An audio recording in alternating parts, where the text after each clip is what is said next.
The following opinions and ideas are that of the host and or contributors of the Eat This with Lianne podcast and radio show and are for purposes of general information and entertainment only and do not necessarily reflect the thoughts or ideas of the distributor.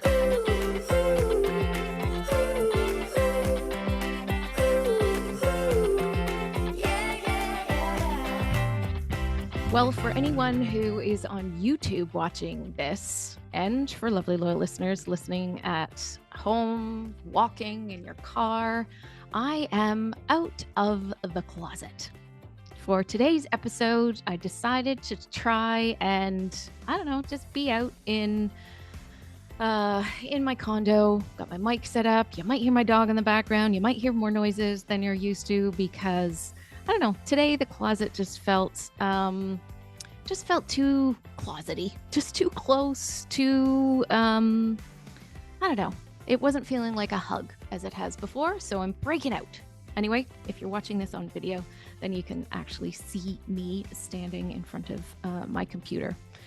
So in my continuing quest to understand health at a deeper level and think outside of the boundaries of food, because while I believe that food is the foundation to health, I also realized that there really is a limit to the amount of antioxidants in the blueberries or the dark chocolate to deal with the level of pain, the level of disease that we are in. And I'm open to exploring more ways that work in concert with what we choose to put in our mouths and on our plates. And so that's why we're here today. And as I'm passing this on to you in this episode, a friend did exactly that with me when she suggested the website humangarage.net.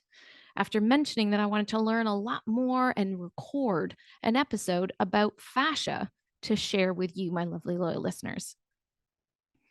About 8 months ago, I started following the Human Garage on social media and reached out to them for an interview. And while I waited for that to come together, I started to try out some of these fascial maneuvers from their YouTube channel and also their website.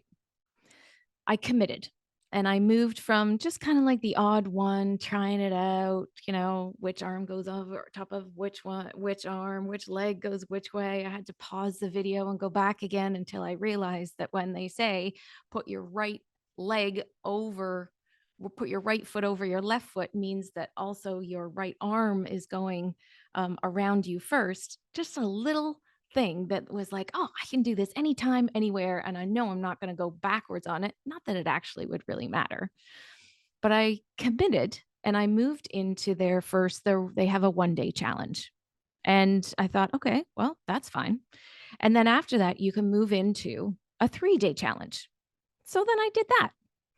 And then a 7-day challenge. And I moved into that. And since the new year, I've actually completed their 28-day challenge of daily fascial maneuvers. And I am now partway through the next opportunity, which is the first lifestyle artist program. And all of this is free and available for anyone on the planet that has an internet connection.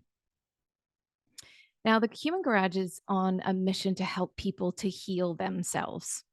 And things will become clear as to what on earth I'm talking about. If you've never heard of the term fascia or you really don't know what it is, there's so much information on their website. So I encourage you to check that out. But this mission to help people heal themselves fits right into my mission as I do in my consulting practice. It's why I wrote 2 books, which is, a grueling process, and the reason why I'm here and have this podcast. The synergism that has come from just a synergistic situation. And as I got into doing these fascial maneuvers, I started to learn so much more about the team of co-founders, Garry, Jason, and also Cynthia, and the rest of their team, because their team is growing all the time. And because this was synergistic on so many levels, this is why I'm sharing what is kind of seemingly a non-food related topic with you, because we have what I personally have experienced, and I'm sure possibly many of you have, a crumbling and overburdened medical healthcare system, and finding ways, any way to be able to support your body and your health is more important than ever. So today on Eat This with Lianne, what the F is fascia? And how knowing this, even in your body, let alone nourishing it, has the potential and the trajectory to impact your health in ways that I could not imagine. And if I couldn't, I might be projecting, but I think that you may not have much of an idea of what is possible.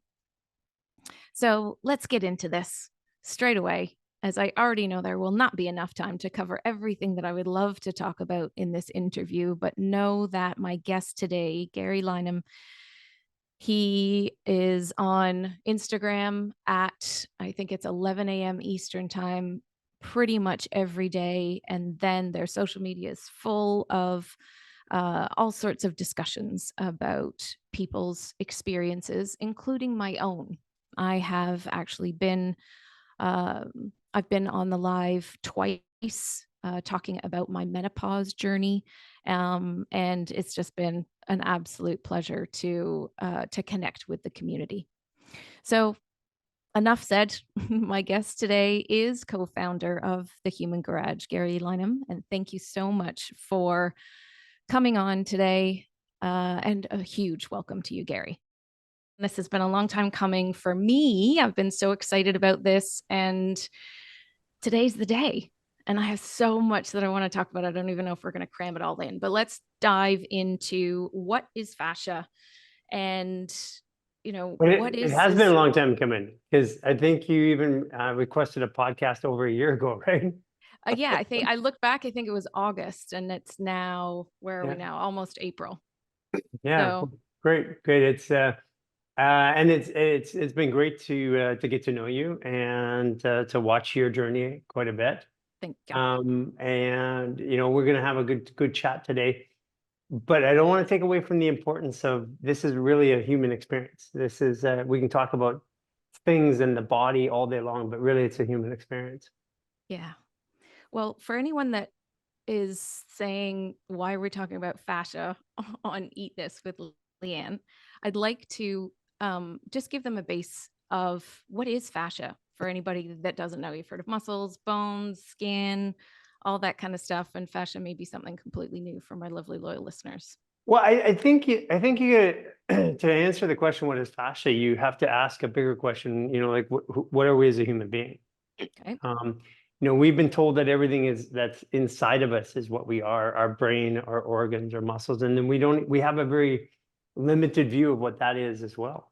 We're not taught that our organs are actually our emotions. I mean, that's known all over the world by billions of people in Ayurvedic and Chinese medicine, but fascia itself is when we're born, Yep. there's a little ball of plasma, and inside that ball of plasma, two nerve clusters develop, and up until about 6 weeks, those two new nerve clusters which are connected. One becomes the brain, and one becomes the small intestine, and then the muscle skeletal system that we identify as a human starts to grow. Yep. That ball of plasma is fascia.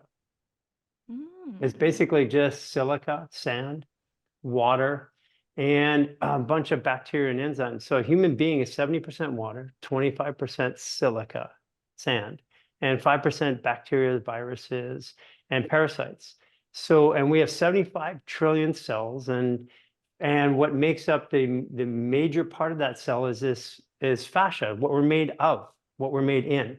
So your brain, your bones, your nerves, your organs, your glands, your lymph nodes, all were made out of fascia and live in the fascia. Fascia is a gel that makes us gelatinous. We're more water than anything. Mm-hmm. And the solidity that we have is only because we're at equal forms of solidity. Right. So basically, we're just a bucket of water moving around, and inside there, everything exists that we have our current modern science and health about. Is we look at what's inside, but our whole study and what fascia is what we're the container that we're in. And how have you become a trailblazer in this? The Human Grudge, yourself, your co-founders, like where did this start? Where did you start with this? Well, I think like a lot of people, I'm not a, I didn't go to school for medicine. I mean, I practiced 10 forms of medicine in the United States, which is by the far the most litigious place to practice in the world. Yeah. But I learned in the streets. So I was a professional athlete. Well, I was going professional in Canada. I was a bodybuilder in the 80s. Mm-hmm. And I was studying the body and how to work with it and nutrition my whole life. And I went on this journey because I got into pain. I had an accident when I was younger. And I thought originally it was all physical, but learned later that there was a lot of emotions tied into it. Right. And so my whole life I was in some sort of discomfort or pain, and it got accelerated into my 30s. And then finally, when the pain of my life was so great that I couldn't function, I went into healthcare, and I turned my entrepreneurial and science mind into trying to figure out my own problem. I figured if no one else in the world could help me. After spending $2.5 million of my own, seeing hundreds of practitioners of every kind all over the world, I figured if they couldn't help me, I'm going to at least figure out why they couldn't help. Right. And so we built up a clinic in Los Angeles. We had 52 of the top practitioners from every discipline. We serviced every imaginable professional athlete, celebrity that you can imagine. Very expensive. But what we were working with this concept around fascia, because I had exhausted every form of care, every form of natural or allopathic care. Doesn't matter what the doctor was or what the science was. I had done it all in 20 years and with millions of dollars trying to get myself out of pain. And that's how it started. But how the fascial maneuver started, which we're doing today, is this feeling of being dependent upon doctors and practitioners and not that made me feel helpless. When I had pain or discomfort, I couldn't explain it or it had nothing to do with it. I had to wait or go to somebody else to tell me why it was there. And it just didn't feel right. So when I learned how, through my clinical practice over 10 years with tens of thousands of patients, we learned some key attributes of how to care for ourselves. And when the pandemic came and I didn't have my own care, I was in pain again. So I started doing these movements. And sure enough, with Jason and Cynthia and myself, we started doing these fascial maneuvers and all my pain started going away. You know, after being in care my entire life, 2, 3, 5 times a week, at our own hand, it started going away. And so we released them to the public. And today there's about 3.5 million people online. There's about 20 million people that do this every day somewhere around the world in just 4 years. So it's spreading worldwide. It's being used by hospitals, by clinics, trauma centers, professional sports teams, athletes, yoga practitioners, moms, dads, helping their children heal, putting the power back in the hands of the people. And that's how I got involved. It was just like everything else. It's necessity is the mother of all invention. Wow. Yep. I'm just quiet for a moment just so that can really land for listeners, because people doing this all around the world. I'm one of those people now. Yeah. And it has become a part of my daily life. And the best thing about it is it's my decision whether I help myself or not. And every day I choose to help myself. And some days it's essential because I've got a migraine. Actually, when I have a migraine, it's very challenging to do anything, but coming out of it, I can help myself, but really it's more about the prevention of it and really trying to, I don't know, the helping yourself. Many years ago, when I lived in England, I became a Reiki master. I got into Reiki and then I did all my levels, became a Reiki master. And for many people, the point of becoming a Reiki master is so that you can then teach other people to do it. I never attuned anyone else in that way. I did that for myself because, a lot like you, I needed something for myself. And now that I've done that, then that's all I've done. I do Reiki on myself. I might do Reiki on my dog, my kids, all of that kind of stuff. But it was really the most empowering thing that I could do for myself within this podcast.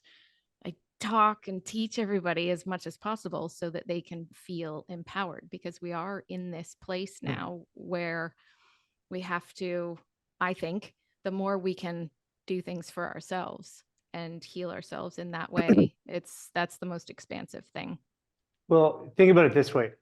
In the last 4 years, we've had between 38 and 55% of the healthcare workers, depending on the country, Canada, roughly 50%, leave their station. So we've got 5 times the amount of people going into a system that has half the people. And with the current health increases, like right now, every disease on the planet Earth of every kind is on its absolute peak and is on the rise. Cancer, autism, spectrum. We have now all kinds of autoimmune diseases. Everybody has some sort of disease and some sort of trauma attached. And we didn't have close to the number of people to help before this happened. Yeah. People, it's without taking things into our own hands, people, there is no option that they have. So like, again, my necessity was to take care of myself and feel good in my body. I didn't want to rely on anybody else. And everybody in the world is going to have that opportunity, whether it's through Human Garage or something else.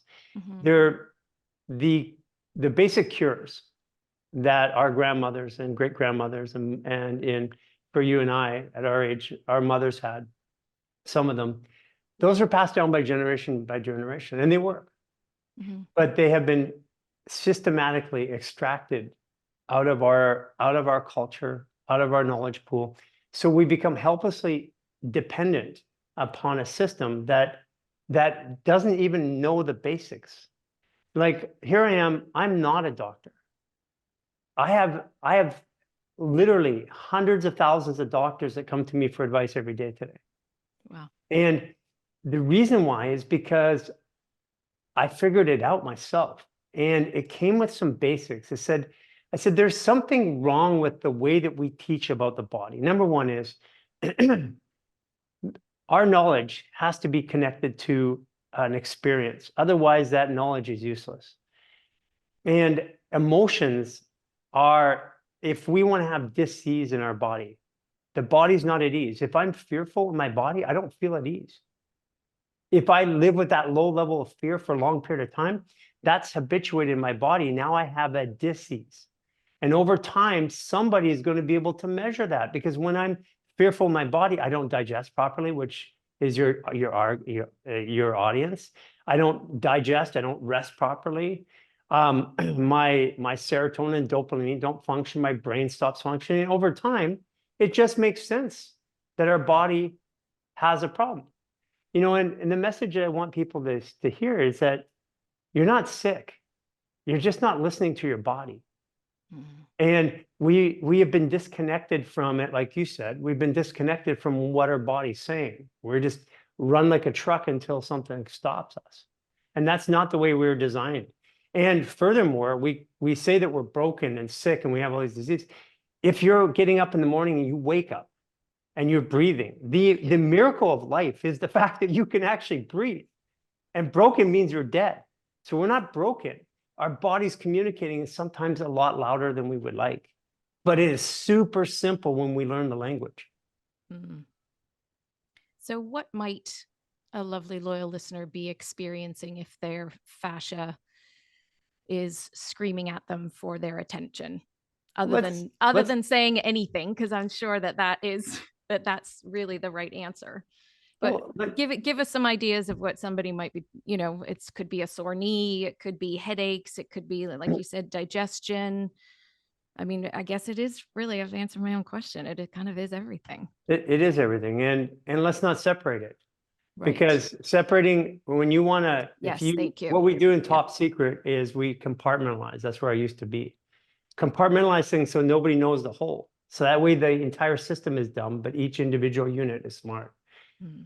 That's what we've done with the human body, but you can't separate it. Well, first of all, We now know that the fascia, in our fascia, there's a brain called an interstitium. That's scientifically proven. Now, we didn't know that 15 years ago when we started in clinic, but the research was published in 2017.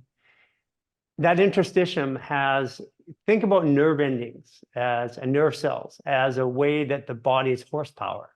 So our brain has 100 billion horsepower, nerve cells. Wow. Your fascia has 100 trillion. Whoa. It's 1,000 times more powerful. So our current model says that the brain is in charge.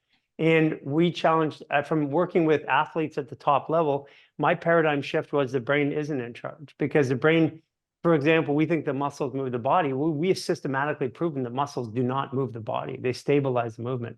And people that go into our 28-day reset and our lifestyle artist program, they start to we start to leak out a new way of philosophy of looking at the body, because we've been taught how our body works, and we've been given this spreadsheet of how health works and how our bodies work.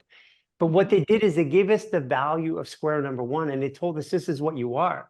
But if that value in that square didn't work in that cell in a spreadsheet, if cell number one, if the value is corrupt in all the formulas, they work until they don't work. And this is where we're at in society, is that they don't work anymore. We just keep adding more specialties, more drugs, more situations, more diagnoses. We've had 600 new diagnoses in the last 12 months. I mean, people haven't changed. How did we get 600 new diagnoses? We're just we're now autoimmune. Where did that come from? Autoimmune multiple sclerosis, autoimmune tachycardia, POTS. They're all symptoms. So people are going to experience a pain. You're going to go to somebody, they're going to label that pain, which is really dangerous when you take it and accept a label. That's like calling somebody stupid or smart. And you're going to take that label and you're going to say that that's what it is. But your body is a series of interdependent systems. And if one system fails, all of the systems have to compensate. And eventually something breaks. That's where we're at. And right now, society's at a point where we've been messing around with this for so long that it's failing. It's failing at every aspect. Even the natural, even the ancient cures, they're not working, because nobody knew what a chiropractor was. Nobody knew what meditation was 50 years ago. Today, everybody's doing something like that, and we're sicker than we've ever been. So the core aggregate is it's not working. At some point, it's time for us to stop looking at scientific papers and measure results. So this is what we did. We unleashed fascial maneuvers with our science. We chose to hold our science back because people would argue with it. We just put it out there and let the public do it. Right. And within a couple of years, millions and millions, tens of millions, and doctors who have, even in Canada, given up their practices to do this. And we're talking not a little amount. We're talking tens of thousands of doctors all around the world, because it does something. It puts the power in the hands of people, and it works. We have something that works right now. And I'm not even going to pretend that I even understand it. I mean, I have a theory why it works, but every time I learn something new, it invalidates what I knew before. So I'm smart enough to know that I don't know nothing about the human body. Wow. And I'm open to any other view. Here, one thing I'll tell you. Every one of your cells has 5,000 proteins. And you have 75 trillion cells. That means you've got 3 quintillion amount of proteins. And everything from blinking to thinking happens from a protein. Yeah. You know how many proteins scientifically we know? We only know what 5,000 of them do. And we've only identified 50,000. So we even cursory know what 50,000 of those proteins are, and we have trillions of them. How is it possible in any good consciousness can we say that our science understands the human body? We don't. If we did, we wouldn't be so damn sick right now. Yeah. And this is what your audience is struggling with. People are sick everywhere, and it's happening in droves right now. It starts off with a rash, a knee pain. Yeah. It starts off with a headache. It starts off with anxiety, depression. Those are all signs of literal poisoning of the body, which has been happening consistently. It's in our food. We have chemicals in our food, chemicals in our air. We have chemicals in our clothing right now. Yep. And these chemicals are disrupting our systems, our water, everything. Yeah, it's time to make a change. Yeah. Can you help us understand the intersection between fascia and emotions? Sure. You don't have emotions in your brain. As a matter of fact, the brain has no pain. You can do surgery on the brain without any anesthesia. Mm-hmm. Okay. So zero pain up here, zero emotions. Okay. Right. Okay, so So the just brain, before you carry on, for anyone who has migraines or a headache, it feels to me, and maybe you could use this as an example, it feels to me like my brain hurts. sure. I know it's my head, my Yeah, fascia. it's your head. It's yeah, it's a headache, not a brain yeah, ache. yeah, They would have called it a brain ache if it was really a brain, yeah, but scientifically it's called a headache. yeah. Yeah. So the brain doesn't have pain. No. So it's all the stuff that wraps it, the dura mater, all that, which is all controlled by fascia. When somebody tells you something that you don't like, you pull back, or angry, you tense up. Well, that tensing up tenses globally. And half of the muscles in your body are right from here. Out of 640 muscles, over 320 of them are here. That means your fascial connections are Shoulders up for those listening. shoulders up. Yeah. So your shoulders up. That means that half your fascial connections, which is your neural network, is up here.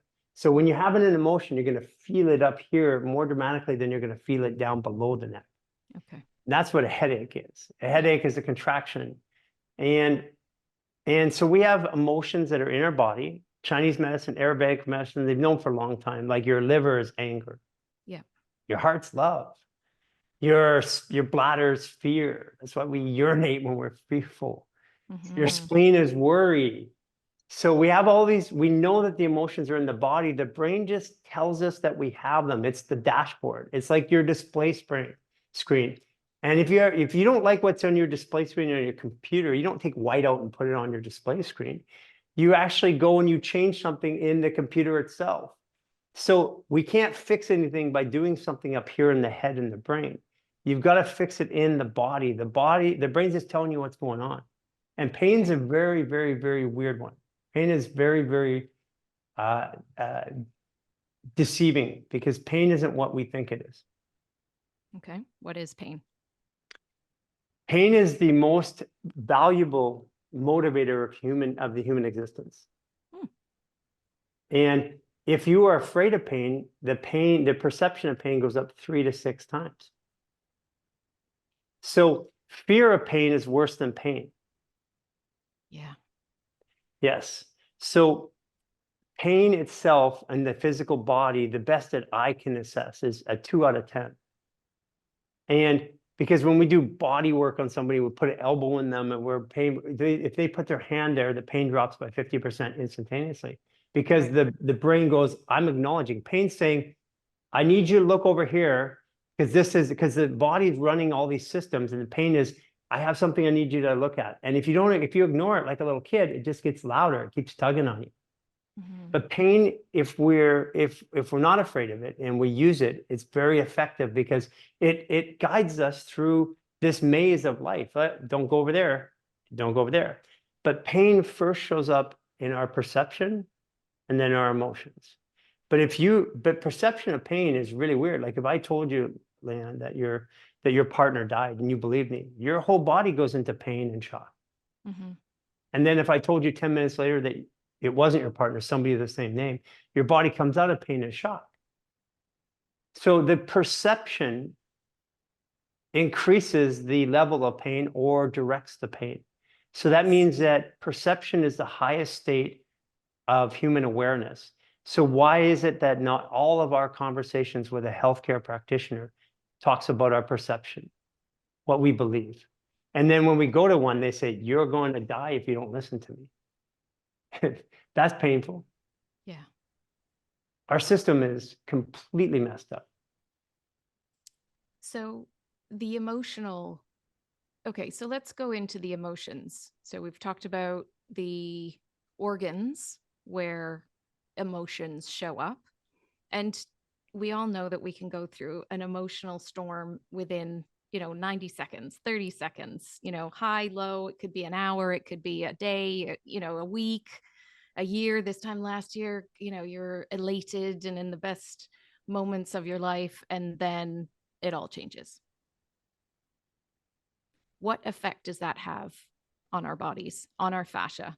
And I personally, when I do fascial maneuvers and I know that I am, I'll just say stressed. Let's just use that as like the sort of global emotion, let's say. If I dug into it, there would be a lot more emotions. But if I'm stressed and I do fascial maneuvers, I am amazed how tight my body becomes or is day to day. For instance, yesterday I did, or the day before, I did 0-degree Aries. totally twisted. And it was like the pain in my face as I was doing it was, I was exhausted. And I went through it and I did exactly the same sequence this morning. And it was like a walk in the park. So when you have emotions, you ever notice you have a big emotional event and you feel tired afterwards? Yes. Okay. So emotions fire hormones. Hormones draw energy. Yeah. So emotional dysregulation is the single largest draw on the energy of people today. Mm-hmm. If your physical body's in pain, then you're going to fire emotions of fear or anger or frustration, which draw your energy. Right? So emotions themselves are, and the connection with our hormones, which are what drive this cycle. And you said stress. Well, stress isn't really, I know you know this, but stress isn't an emotion. Yep. Stress is a reaction to something, Mm-hmm. a stressor. So I have a stressor, which is my job, the traffic, chemicals, whatever. And then my response to it is actually called stress. Yep. But most people here probably in your audience have experienced this being hungover once. So if you've ever been hungover, once or twice, you get up and you try to like function, the lights hurt. It's like the noise hurts because you're hungover. Yep. So when we have stress over a long period of time, our body is hung over on those hormones and everything hurts. So stress is at the core of every disease in the world because stress is the opposite. Stress takes us out of options and out of presence.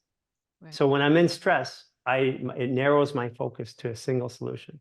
The outcome of stress, the final outcome of stress is suicide. The opposite of that is ultimate options. I have suicide, I have no option but to leave.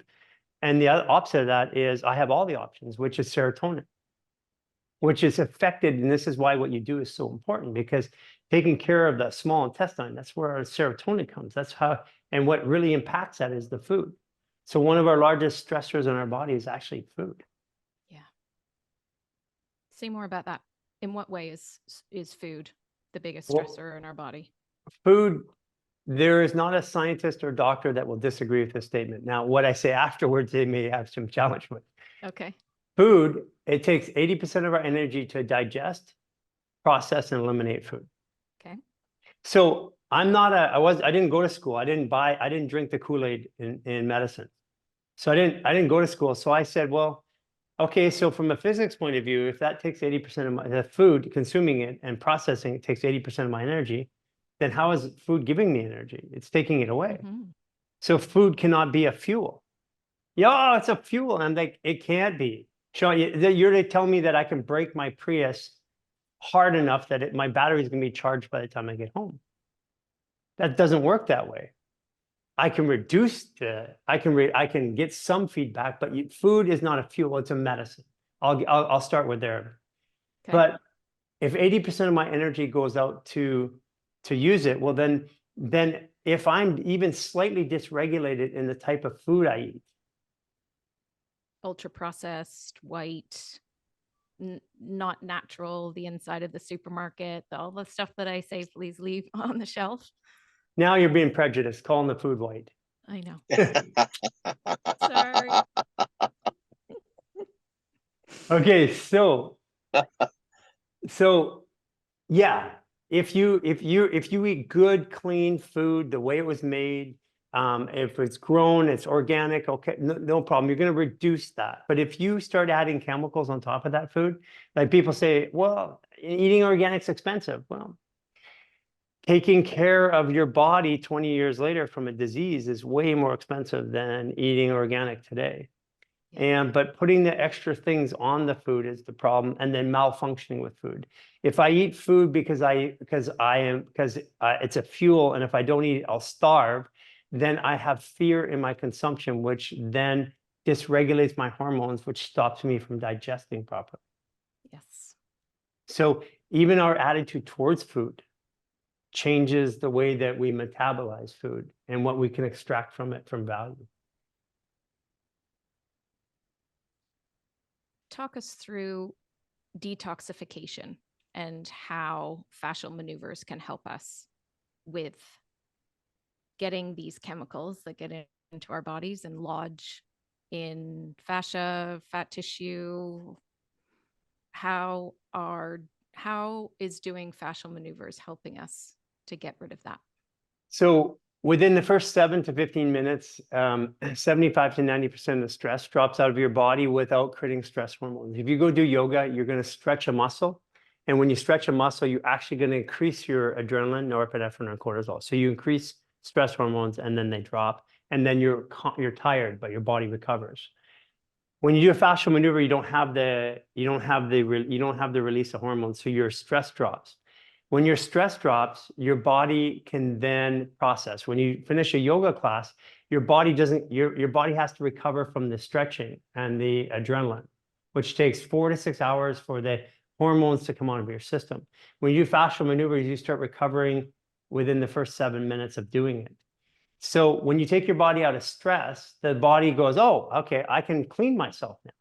But if we're perpetually in stress, our body never cleans itself. So fascial maneuvers allow your body to come out of stress. And then this is why you've made them part of your life, because when you're out of stress, you function better. You see more options. Your serotonin, dopamine, oxytocin, testosterone, estrogen, estradiol go up. All the things that you want good in your hormones go up when you're out of stress. But as soon as you have stress in your blood, adrenaline in your blood, they all get suppressed. So most people never come out of stress. So when you do a fascial maneuver, you come out of stress, your body starts to detox. That's why people are doing all these detoxes, and they're taking supplements or detoxing their liver and their kidney, and they'll do it forever.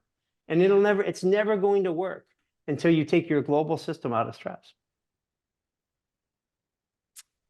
In doing fascial maneuvers and in the 1-day reset, the 3-day reset, the 7-day reset, and then most recently the 28-day reset, especially the 28-day reset, I would say, and the 7-day, it's suggested that we do this every day. Can we just do fascial maneuvers like 3 times a week? Sure. Like you would going, for a workout? Yep. You can do it 3 times a week, once a week. You can do it once in a lifetime. 3 you times do it a every day. one. But here's what I want you to do is match your fascial maneuvers to your stress. More because stress, if more you're maneuvers. Absolutely. If you're in stress and you leave your body in stress, then when you eat food, it becomes carcinogenic. You don't digest properly. You don't absorb the nutrients. Take us deeper on that one. Well, if you can't digest the food properly, when your body has adrenaline, stress, norepinephrine, and cortisol, you don't digest properly. So it leaves partially undigested food in your GI tract, which is a toxin, a horrific toxin to your body.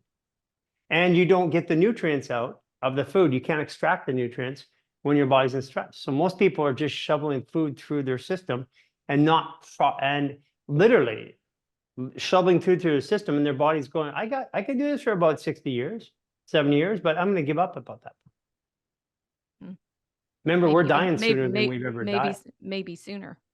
Yeah, I mean, listen, if you go back, 100 years ago, a 90-year-old or 100-year-old climbed the roofs and fed chickens and baled hay. Today, a 60-year-old can barely get up out of their couch. Yeah. We're not better in any way. So what is it that you and your team at the Human Garage see, if you could generalize, in people like myself who join the Human Garage and just start doing all these twists in your living room. Well, let me ask you, what's changed for you? Because my commitment was, which I honored my end of the commitment. I said, you do the 28-day reset. Yeah. I'll do a podcast with you. So Yeah. here I am. Yeah. So what's changed in your life in the last month and a half, 2 months? My awareness, number one, my awareness of my perception. Whenever I'll just again call it a stress, just couldn't be anything. Whenever a stress or a situation comes up for me, my default is a typical, why is this happening?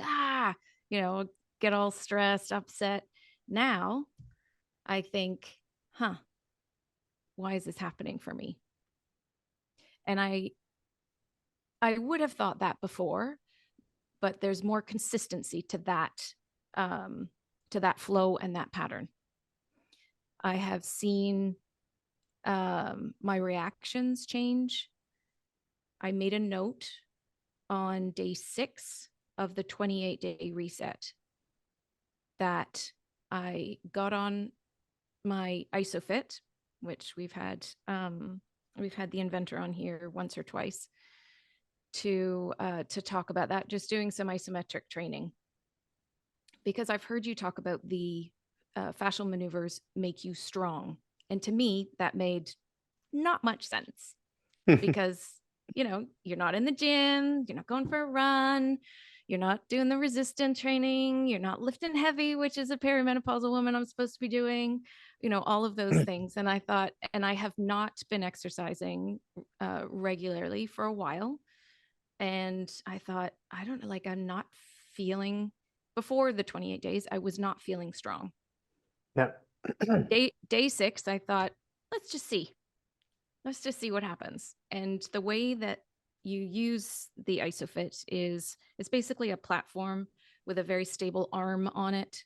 And you press up against it in many different, you're laying down, you're using your biceps, whatever it happens to be. You hold that for 45 seconds and then you take a break for 15 seconds.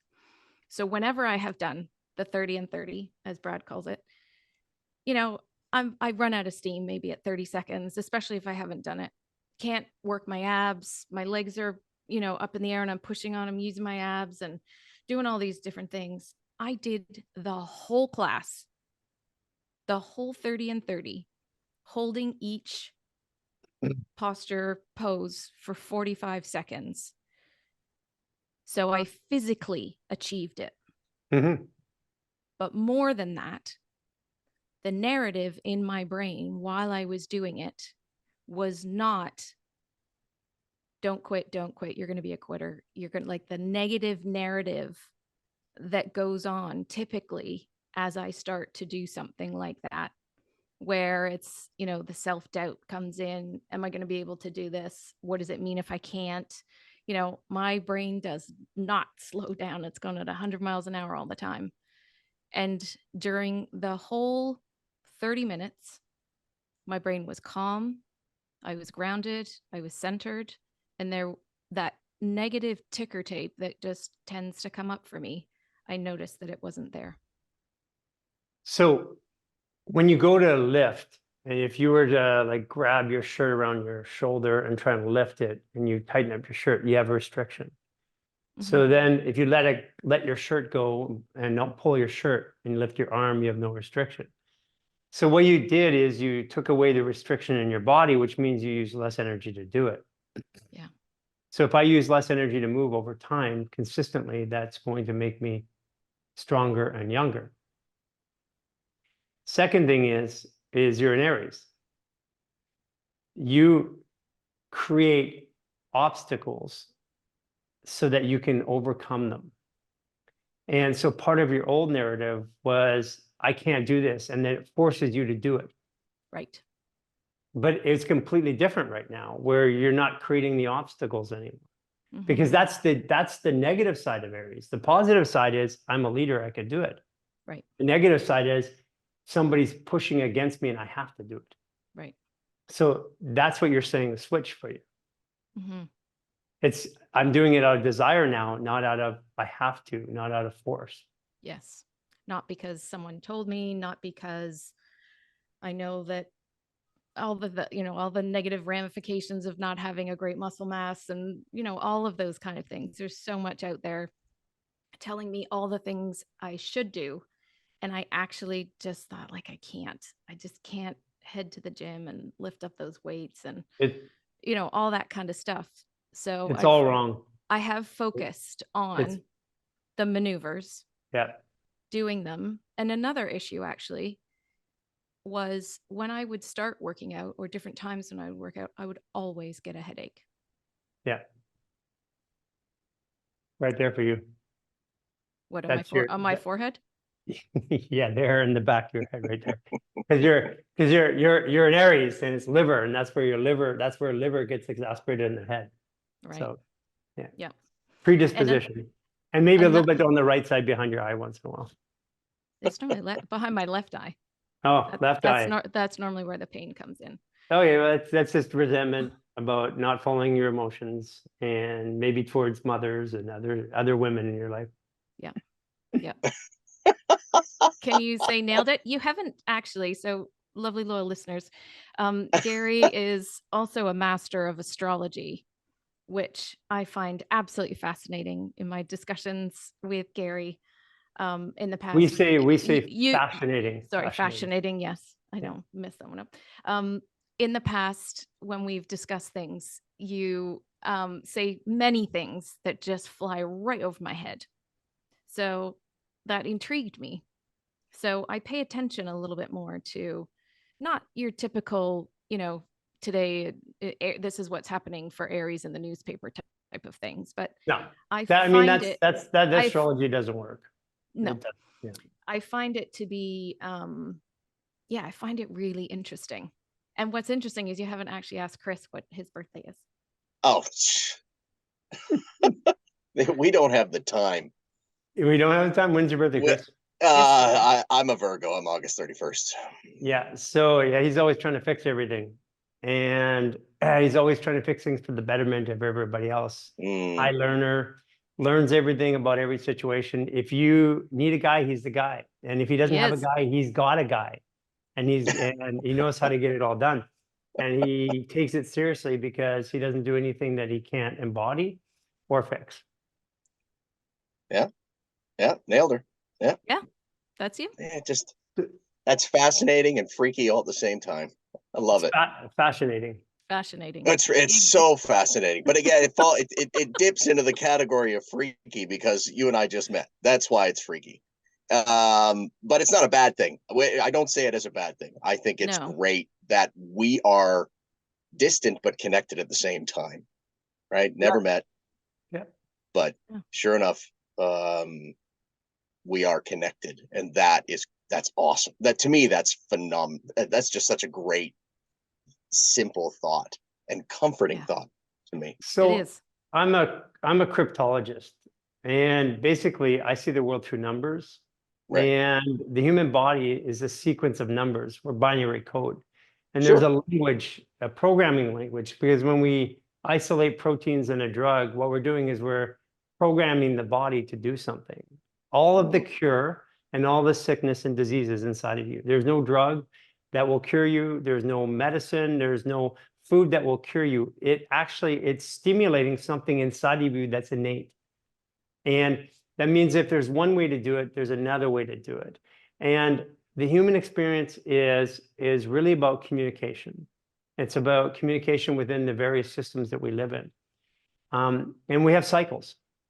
Like there's a moon cycle for women. It used to be 28 days on the nose, and it used to be consistent all over the world when we had a consistent calendar, which we don't anymore. And if you want to break a habit in your body, they put you in rehab, and that's 28 days. There's no accents. It's a moon cycle. And the moon goes over and pulls the oceans at the tide. It's pretty powerful, right? Mm-hmm. Because the earth is 70% water. But you're 70% water too, so your oceans have to be pulled into tide too. You can't be in the world and say that doesn't affect me. So there are effects, and there's computer language, and basically what fascial maneuvers comes from is from a new language of talking to the body, and it's through numbers. So I use numbers. Virgo is 11, Aries is 9. And I just use numbers as a way of understanding. And it just gives me a way to deal, because your body has numbers like 1, 2, 3 joints on your finger, 1, 2, 3 joints on your arm, your head, your trunk, and your legs. Those are 1, 2, 3s. Everything that lets you be in this world is in numbers of 3. Everything that moves you in this world, 2 feet, 2 knees, 2 shoulders, 2 hips, 2 elbows, 2 eyes, 2 ears, 2 nostrils. Everything that moves you in this world is in 2s.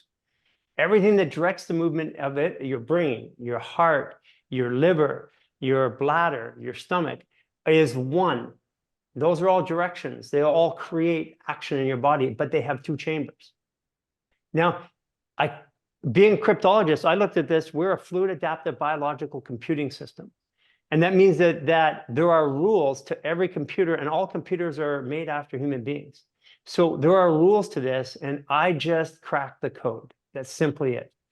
And I don't pretending to be anything else. I just know the basic programming. I don't even know what we can do with this body. But Lianne, you've been watching my journey. I mean, I'm easily look 20 years younger than I did 5 years ago. Mm-hmm. I'm at my 14-year-old body weight. I'm 175 pounds now. I've spent my life at 230 as a big guy. And I'm a bodybuilder and lifter my whole life, benching like 400 pounds, squatting like 600 pounds. And I am easily twice as strong as I ever was in any point in my life. So I'm thinner, stronger. I can shake my leg, put it behind my head. I can scapula. Yeah, I mean, we were sold a bill of goods about how this body works. And it's time for anybody out there listening. It's like, you were told that Santa Claus existed, and it doesn't exist. You were told your body was this way. Fundamentally, in all of my research and my personal experience is not commensurate. It does not show that. And this is how we made the top runners in the world. We didn't know what we were doing in the clinic, but we had the top Olympic athletes. We had the top celebrities, the top professional athletes in the world coming to us, and we would fix them when the teams couldn't. And we could make them perform. And if you can make a body perform, by default, it has to heal. Mm. And this is what it's all about. That's why, for the first time ever, starting this May, we're going to start a performance series. We've never told anybody why we think it works, but we're going to share the performance side, and we're going to start over 12 months having people experience a philosophy of the body that's different than the one they grew up with. That's going to be really impactful. Speaking of impact, just to kind of wind down this conversation, which honestly could go on forever, talk about hydration and also how you work with hydration and how much our fascia needs to be hydrated. I mean, this is definitely an epidemic. Yeah, we in medical textbooks and education right now, they say that you're 60 to 65% water. Only 10 years ago, the book said 70%. There is a fundamental dehydration issue that's happening right now. The skies that you're breathing for geoengineering, everybody knows it happens. Geoengineering right now, those lines in the sky, they have barium, strontium, aluminum, amongst other things. The barium depletes the body's silica. Silica is a base element. If we don't have silica, we don't absorb minerals properly. We don't absorb minerals properly. We don't hold and process water properly, and our hormones start to misfire. Now, what's happening with people? If you actually are dehydrated, you actually in your tissue, in your like organ tissue, for example, you actually hold water in your fascia, which looks like you're holding water, because you're actually dehydrated, because you're not getting the water to where it needs to, which needs minerals to do that. And right now, the air that people are breathing, the clothes that they're wearing, the food that they're eating is depleting that base element called silica. So it's causing this dehydration of the body. And the electrical signals, our body, remember, the fascia is 1,000 times more electrical horsepower and connection than the brain. Yeah. So that needs to have those minerals, and those minerals make the water only fire when the water is working. So we need water and we need minerals.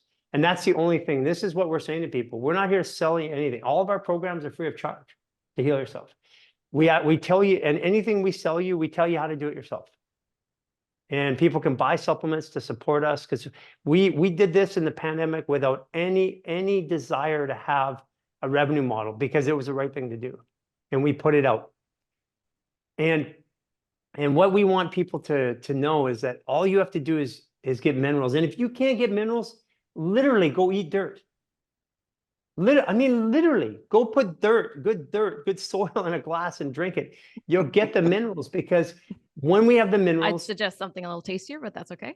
when Mushrooms, for instance. when we have the minerals, their body holds the water. When we have the water, the body is equipped to heal. But if we are 70% water and we're deficient, Yeah. then we are in disease right there. Dehydration is disease.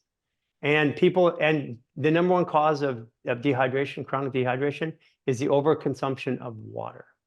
Mhm. Because we're drinking filtered water, because our water is polluted now. And if there's no minerals in the water, it takes the minerals out of us. So the more water we consume, the more dehydrated we get. And we've been told to drink half our weight in ounces. Mhm. We spoke with Shane, the H2 water expert, a few weeks ago. So I encourage listeners to go back and listen to that episode, because that was excellent about in talking with him about hydration. And otherwise, I have used the Human Garage Diatomaceous Earth, the Irish Sea Moss, the curcumin. And actually, one of the things that I've noticed over the past 6 weeks of doing all of this and taking the supplements is my belly fat has reduced.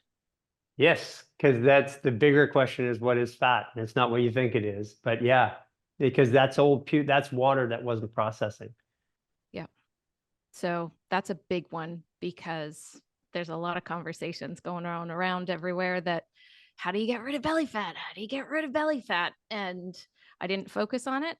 I just kept doing my daily thing, taking my supplements, and yeah, here I am. And that's something that's over the course of this perimenopause journey is something I felt like I really had no control over.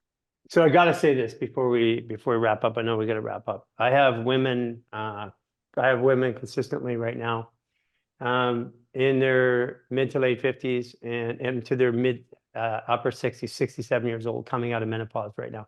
And we're not talking in the dozens, we're talking in the hundreds and now thousands. And we have scientists in Switzerland studying this right now, based on our work. Menopause, now women are going into menopause late 30s, early 40s. That means that menopause is not attributed to age. It's not age, because the age is getting younger. It's attributed to another marker, which is wear and tear. Basically, it's stress and it's malnutrition, which we're getting now because we're not absorbing. We don't have the water, we don't process the food, and we don't process anymore properly. So we have women coming out of menopause. We also have women who used to have periods, cycles that were heavy and hard and painful, no longer, even with endometriosis calming down.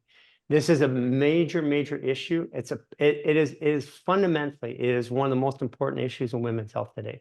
It's that women themselves have been poisoned systematically since they're young.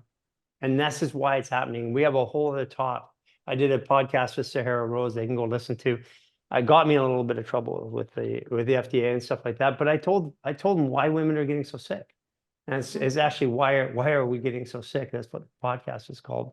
You go to our site to get it. But the idea is these things that we're told that are commensurate with age aren't age, they're wear and tear. And when we remove that wear and tear and the stress in the body, guess what the body does? You're watching us and our whole team, and they're all getting younger. Even Jason, he's only 30 years old. He looks 10 years younger than he did 10 years ago. He does, actually. He really does. How do you get younger when you're 30? I know. Oh, so much more that we could talk about, but we're going to wrap it up for here, maybe as a part one. I'm not really sure, but there is so much information for you that's available. Thank you, Garry, for everything that you do and your team, and the daily lives on Instagram, the millions, I don't even know how many there are, YouTube videos, the different day resets, I encourage everyone to go and check it out, humangarage.net, and, just dip your toe in like I did. Just go and try a few. You can't get it wrong. Really. Yeah. You can't get it wrong. But I believe that it is a way of opening up the opportunity to see life in a different way, and also to just, just have a whole new experience in your body, in your mind, in your heart. And also it's a great place to connect with others. So thank you for this. Thanks, Thank Lianne. you for, I'd say, being a mentor of mine now.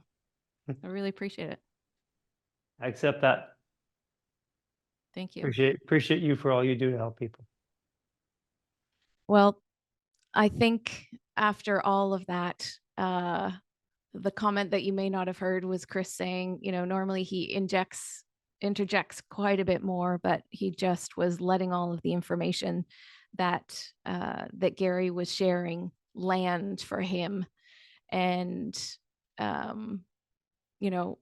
it's a lot. Everything that Garry just shared is a lot, and it might take a few listens. And if something that he said doesn't necessarily resonate with you, that's okay. Just let it go, because there's enough information in there that has the potential to be a bit like a light switch turning on, which I think is really what we're all looking for. We're looking for the next step forward in our own healing, and how can we access that? How can we do that for ourselves? Now, all the videos, the challenges, and information, like I said, it's free over on humangarage.net.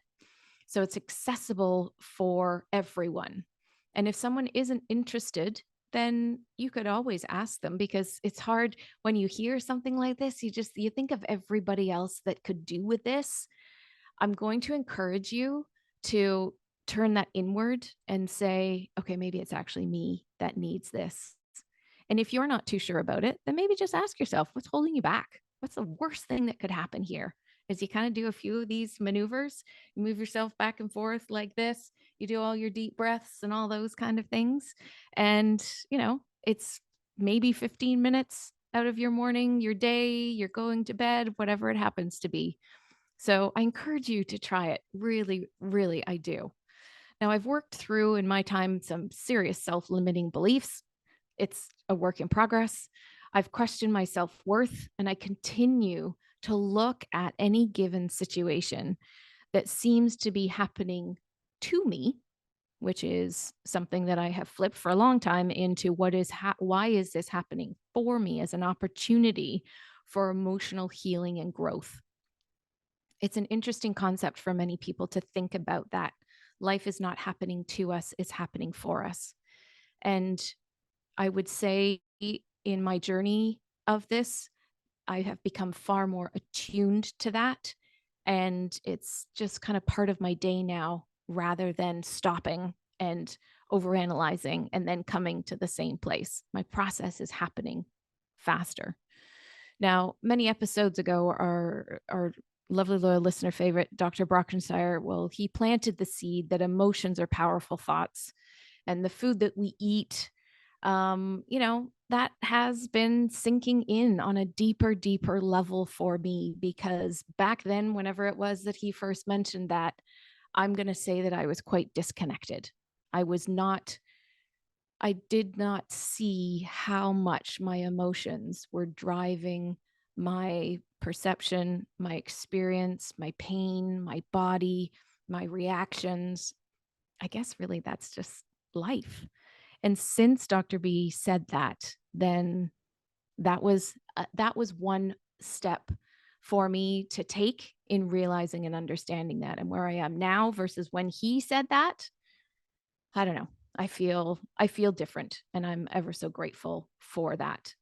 And it's allowed what he said to sink deeper and deeper and deeper, because I've actually committed to looking after myself. And really, any of these concepts, when you start to prove them for yourself, and they get to take a stronger foothold, is really, I think the emotional side of things is something that we all need to have a look at much more. And I put myself in that category as well alongside food, nourishment, how we are nourishing ourselves. So I'll leave you with all these thoughts. Gosh, there's so many of them. And as you serve up your next meal, as you check in with your stress, your emotions, maybe you could take a look from a bird's eye view and see how this philosophy, could be what's needed in the next step of your journey in your life. All right, now that's enough mind-blowingness for today. So I'll let all of that settle in. I'm grateful for you being here. If you enjoyed this, please let me know over on liannephillipson.com or over on spurtright.com. Again, Garry's details will be in the show notes on liannephillipson.com of episode 192. So you can get all the information about humangarage.net from there, check out his supplements, and also any of the fascial maneuver programs there. So, like I said, I'll let that settle in as I sign off and say, please remember to eat this one mouthful at a time.